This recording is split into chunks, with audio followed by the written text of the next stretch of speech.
გორის მერია ქალაქის ახალი გენგეგმისთვის 800,000 ლარს გამოყოფს. ნებართვის მისაღებად საკრებულოს უკვე მიმართეს საკითხზე საფინანსო საბიუჯეტო კომისიის სხდომაზე იმსჯელეს. საკითხის ირგვლივ კითხვები აქვთ სამოქალაქო საზოგადოების წარმომადგენლებსაც.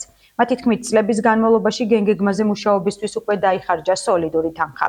რატომ გახდა აუცილებელი სრულიად ახალი დოკუმენტის მომზადება და რატომ ვერ მოხერხდა ძველი ვერსიის კორექტირება? ცნობისთვის გორის გენგეგმაზე მუშაობა კონტრაქტორმა კომპანია City ინსტიტუტმა 2019 წელს დაასრულა. შესაბამისი დოკუმენტი ჩააბარა ადგილობრივ მუნიციპალიტეტსაც.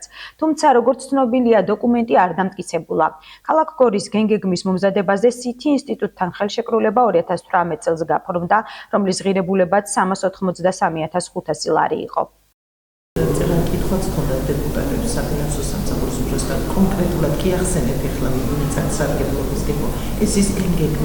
კი, ეს არის კი ბატონო, გენგეგმა და კიდეც ქალბატონი დალისთან მქონდა შეკითხვა ამაზეც.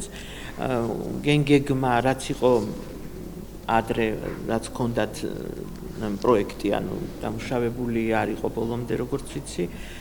ის იმას აღარ ითვალისწინებს, აუცილებელია ახალი გენერალური გეგმის პროექტი შედგეს და ამისთვის არის ეს თანხა განკუთვნილი 800,000 ლარი. გორის მერია რო არამიზნობრივად ხარჯავს თანხებს, ეს უკვე არ არის ახალი ამბავი, ზოგადად ყველა მიცის, რომ გორის მერიაში არავინ არ იცის ბიუჯეტის სწორად განსაზღვრა. ეს იცის თითოეულმა გორელმა. დამატებითი თანხების მოთხოვნა გორის მერიისგან, რა თქმა უნდა, ბადევს ძალიან ბევრ კითხვებს.